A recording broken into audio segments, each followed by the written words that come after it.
Rise of nationalism in India. Today, we are going to talk about the factors that led to the growth of nationalism in India.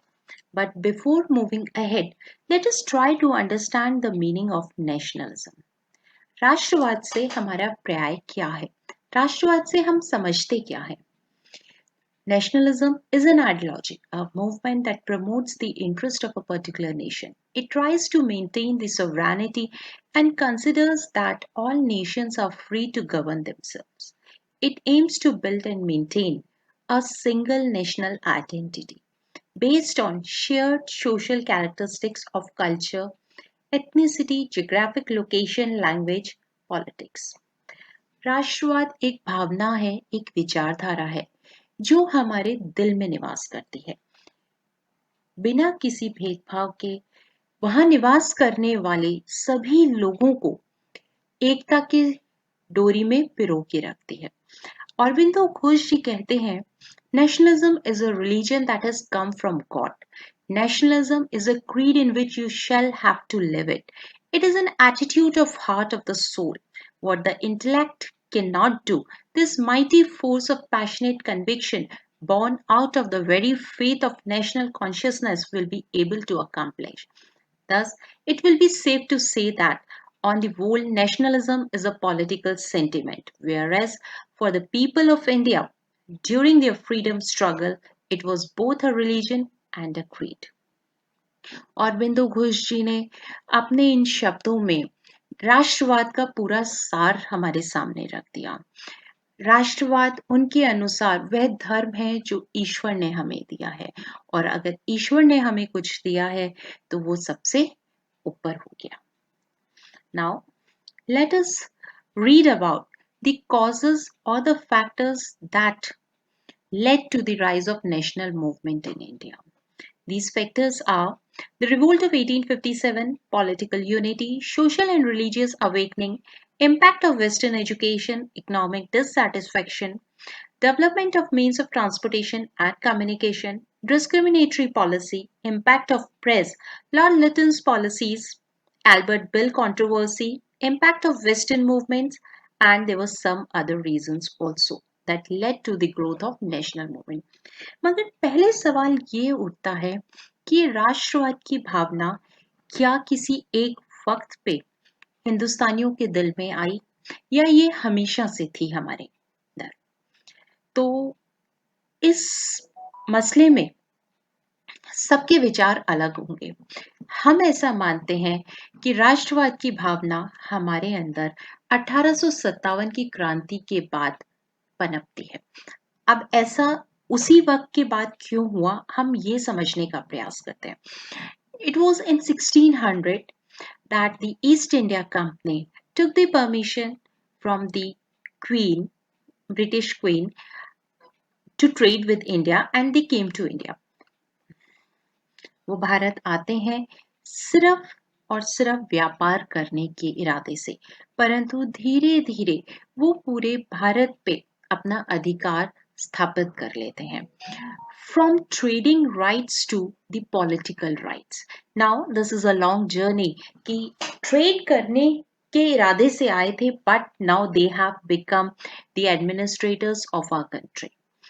1757 में with the Battle of Plassey and 1764's Battle of Buxar, east India company total control establish कर चुकी है पूरे हिंदुस्तान में वहां से लेके आप इसे 100 साल का इतिहास मान सकते हैं 1757 से लेकर के 1857 तक ईस्ट इंडिया कंपनी हमें गवर्न करती रही 1857 में एक टर्निंग पॉइंट आता है और वो टर्निंग पॉइंट होता है there was a revolt in 1857 by the Indians.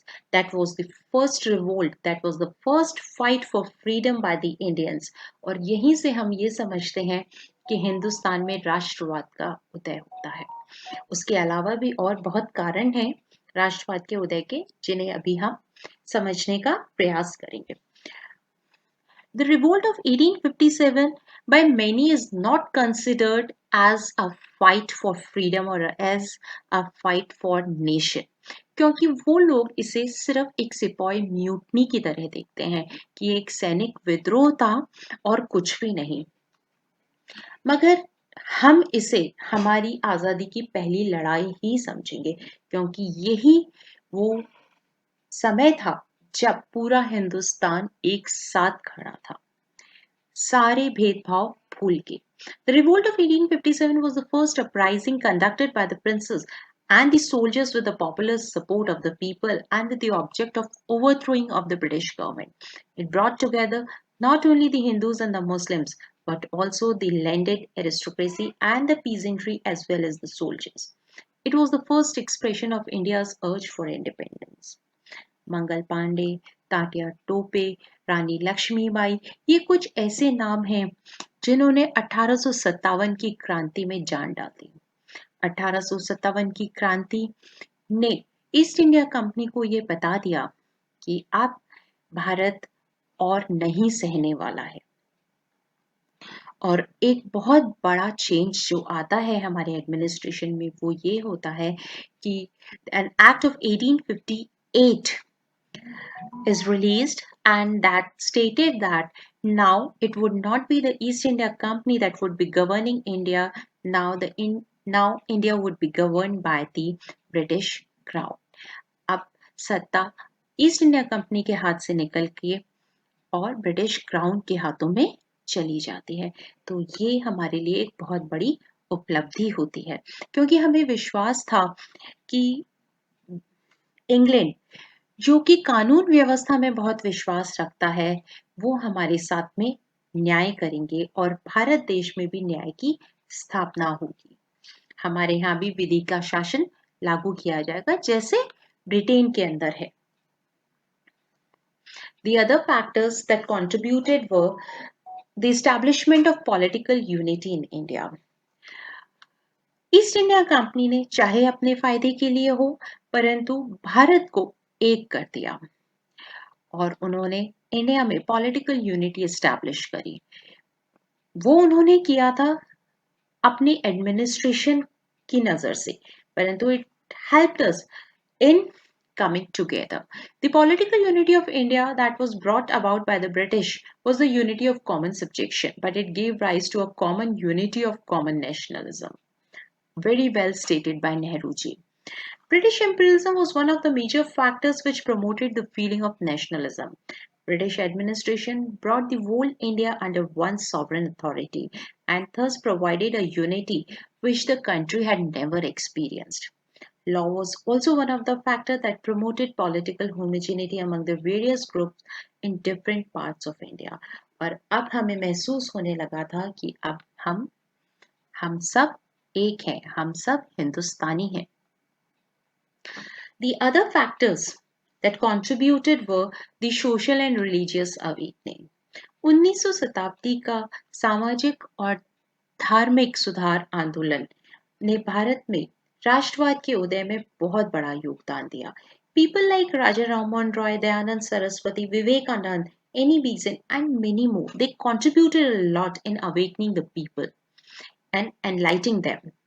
These movements played an important role in the promotion of nationalism in India. They also created a sense of self respect among Indians, emphasized the need of adopting Swadeshi in all fields of life, society, religion, culture, and politics.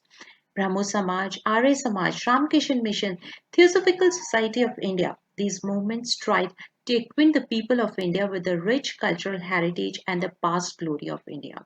इन्होंने हमें एहसास दिलाया कि हम कितने rich culture से आते हैं, हम में कितनी महान शक्तियां हैं और हमने दुनिया को क्या दिया है, और आज हम इन अंग्रेजों के गुलाम बने हुए हैं।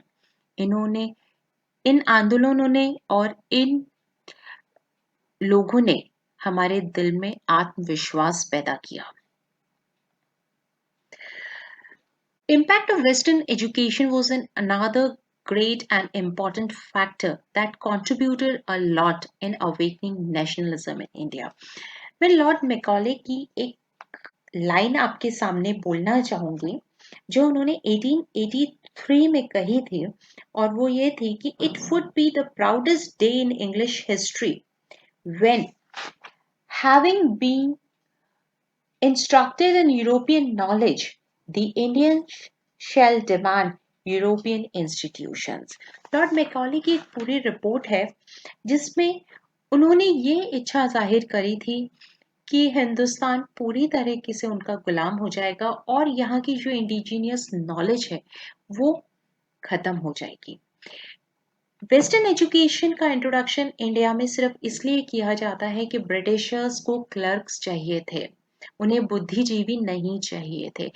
वो हमारे यहाँ शिक्षा इसलिए नहीं लाए थे कि वो हमारा विकास चाहते थे, वो हमारे यहाँ शिक्षा इसलिए लेके आए थे कि उन्हें अपना काम कराने के लिए द ब्यूरोक्रेसी और the administrative system that they were dealing with, they needed people to do the clerical work. तो वो उस हिसाब से हमारे यहाँ पे पाश्चात्य शिक्षा लेके आए थे, but it proved a great help for the Indians because the Indians studied the ideas of great philosophers and thinkers of the Western countries, and those ideas inspired them and motivated them to fight against this imperial power. The scholars like Brooke, Spencer, J.S. Mill, Locke, Rousseau, they helped us in generating the ideas of liberty, equality, self-determination and national freedom. और हम सबको एहसास हुआ कि स्वतंत्रता समानता क्या होती है और हमने उसी की चाह करना शुरू किया। There was a lot of economic dissatisfaction in the Indians. It resulted in the destruction of Indian agriculture and trade because the Britishers were exploiting the Indians. The British had geared the Indian economy according to the needs of British industry and commerce. They charged a very high rate of revenue from the Indians, whereas the policy of free trade was persuaded by British in India for the British goods. Britishers ने भारतीय अर्थव्यवस्था को पूरी तरह समाप्त कर दिया। उन्होंने उन्हीं चीजों के लिए समर्थन किया, उन्हीं चीजों की ट्रेडिंग का समर्थन किया और उन्हीं चीजों की एग्रीकल्चर को प्रमोट किया जिससे उन्हें ज्यादा फायदा होता था, और हमारा लोकल ट्रेड और हमारा एग्रीकल्चर उन्होंने पूरी तरीके से खत्म कर दिया। This resulted in the rise of economic dissatisfaction among the Indians. Or economic dissatisfaction is a great reason for the rise of dissatisfaction against the rule. The Britishers developed the means of transportation and communication in India. They did it to develop or fulfill their own needs of trade and commerce. But somehow it proved to be a convenient tool to bring the people of India residing in different regions closer to each other. The modern means of communication helped in organizing the political movement on a national scale. जो means of transportation and communication Britishers ने अपने लिए शुरू किए थे, अपने फायदे के लिए शुरू किए थे, अपनी ट्रेड बढ़ाने के लिए शुरू किए थे, वो हमारे लिए बहुत ही फायदेमंद साबित हुए, क्योंकि in means of transportation and communication के द्वारा पूरा हिंदुस्तान एक हो गया था, पूरा हिंदुस्तान जुड़ गया था।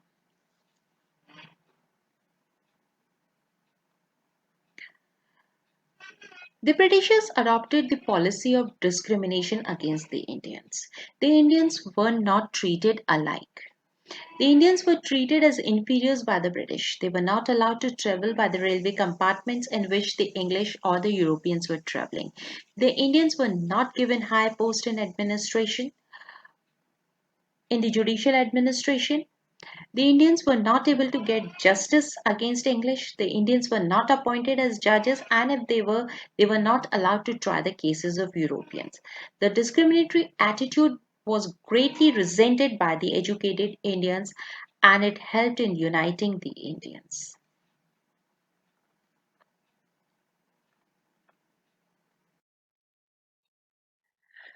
Discriminatory policy also contributed a lot in bringing Indians together.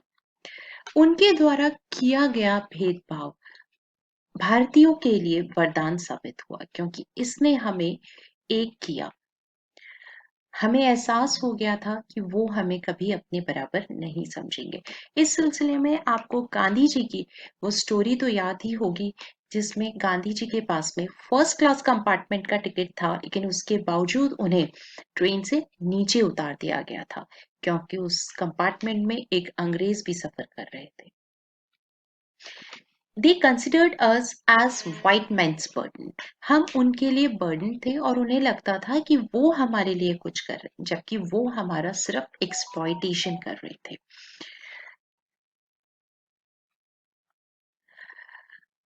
The press also played an important role in bringing Indians together and helping in developing the feeling of nationalism in India.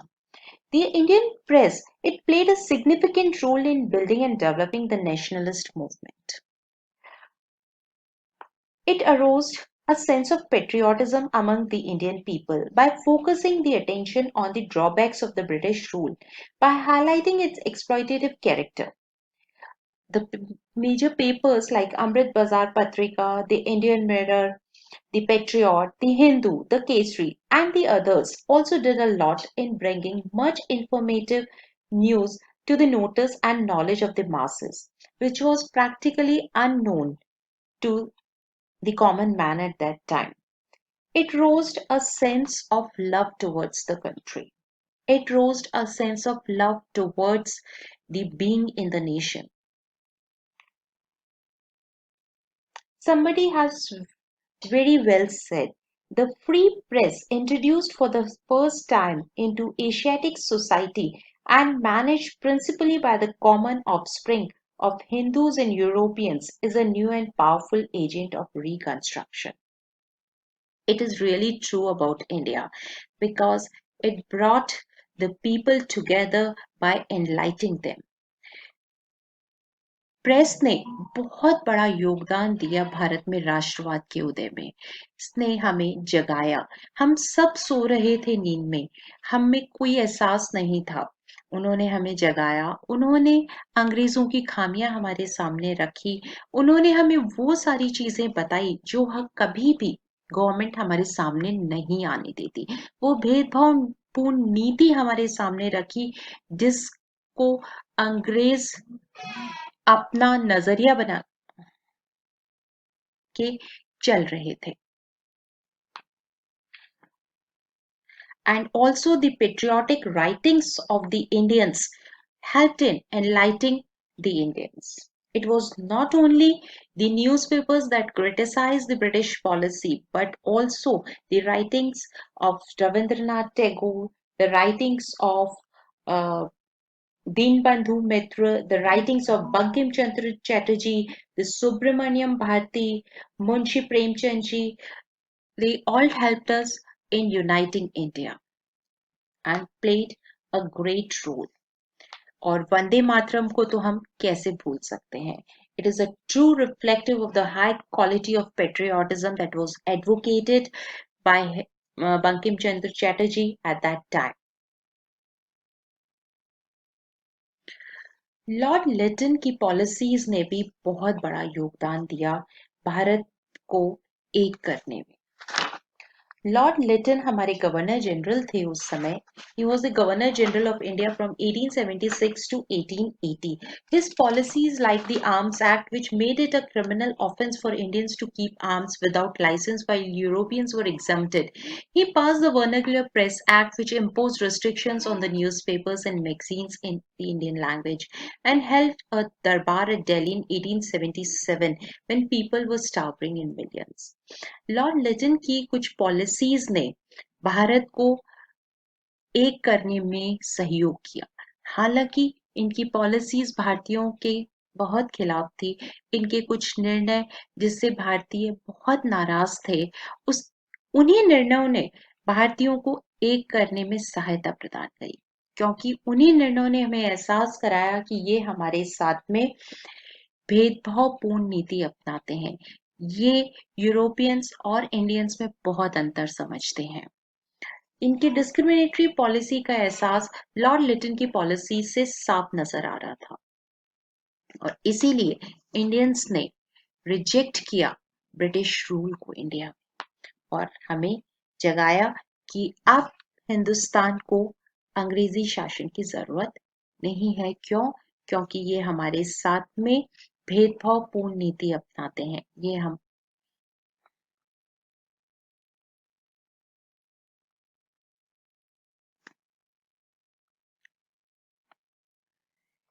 then came the Albert Bill controversy. It again proved to be a uniting force for the Indians. Lord Ripon was the law member of Viceroy Executive Council. To do away with the racial discrimination, he moved a bill in 1883 which empowered the Indian magistrate to judge the European offenders. The Indians welcomed it, but the Europeans strongly opposed it. Due to it, it was withdrawn because the Europeans strongly opposed it. But the educated Indian class lost faith in British justice and impartiality. Albert Bill जो लाया गया वो 1883 में लाया था और Lord Ripon जो viceroy committee के अंदर एज अ लॉ मेंबर थे, उन्हें एहसास हुआ कि जो रेशियल डिस्क्रिमिनेशन है हिंदुस्तान में उसे दूर करना चाहिए और उसी को दूर करने के लिए उन्होंने एक प्रयास किया और वो प्रयास ये था कि इससे पहले तक जब काउंसिल के सामने मैटर्स जाते थे, जुडिशियल मैटर्स जाते थे, तो यूरोपियन मैजिस्ट्रेट्स एंड जजेस इंडियन ऑफेंडर्स के केसेस सुन सकते थे, परंतु यूरोपियन ऑफेंडर्स के केसेस सिर्फ और सिर्फ यूरोपियन मैजिस्ट्रेट ही सुन सकते थे। इंडियन मैजिस्ट्रेट एंड जजेस थे तो सही, परंतु यूरोपियन ऑफेंडर्स के केसेस वो नहीं सुन सकते थे, इंडियंस के सुन सकते थे। तो इस डिस्क्रिमिनेशन को दूर करने के लिए उनका एक प्रयास ये था कि आप इंडियन जजेस भी या इंडियन मैजिस्ट्रेट्स भी यूरोपियन ऑफेंडर्स के केसेस सुन सकेंगे। परंतु यूरोपियंस के द्वारा इस बिल का इतना विरोध किया गया कि इस बिल को वापस लेना पड़ा। परंतु इससे फायदा ये हुआ कि जो एजुकेटेड इंडियन क्लास थी उसे अब पूरी तरह से ये एहसास हो चुका था कि ब्रिटिशर्स हमारे साथ में न्यायपूर्ण व्यवहार नहीं करते हैं, वो हमारे साथ भेदभावपूर्ण नीति का प्रयोग करते हैं और वो कभी भी हमें एक समान नहीं समझेंगे और यहीं से हमारा विश्वास टूट जाता है। जो कभी हमें ऐसा लगा था कि ब्रिटिश न्याय व्यवस्था में हमें बहुत विश्वास है और ब्रिटिशर्स न्याय व्यवस्था में स्वयं बहुत विश्वास रखते हैं, विधि के शासन में विश्वास रखते हैं, परंतु वो हमारे साथ में वैसा व्यवहार यहाँ नहीं कर रहे थे। Uh, then the impact of Western movements. There were many movements during that era that took place in the world and that inspired the Indians. And one of the major was the in Russian and Japanese war where Russia was defeated by Japan. जब एक छोटा सा देश एक बहुत बड़े देश को हरा सकता है तो हम क्यों नहीं ऐसा कर सकते?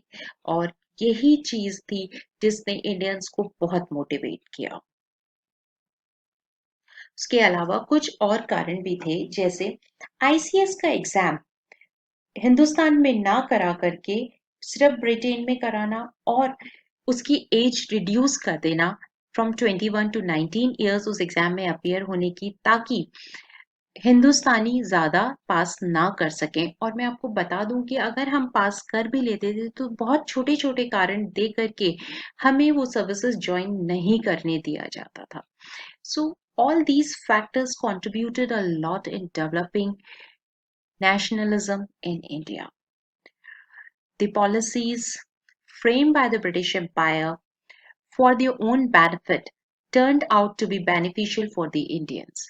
चाहे वो पॉलिसीज उन्होंने अपने स्वयं के फायदे के लिए बनाई हो, मगर वो पॉलिसीज हमारे लिए बहुत ही फायदेमंद साबित हुई। इसकी वजह से हिंदुस्तान में राष्ट्रवाद का उदय होता है और 1947 में हिंदुस्तान आजाद होता है। यात्रा बहुत लंबी है, परंतु उसकी शुरुआत हो जाती है 1857 से। So today we have talked about the features, the causes that led to the rise of nationalism in India, and I hope the features are clear to you all. Thank you very much.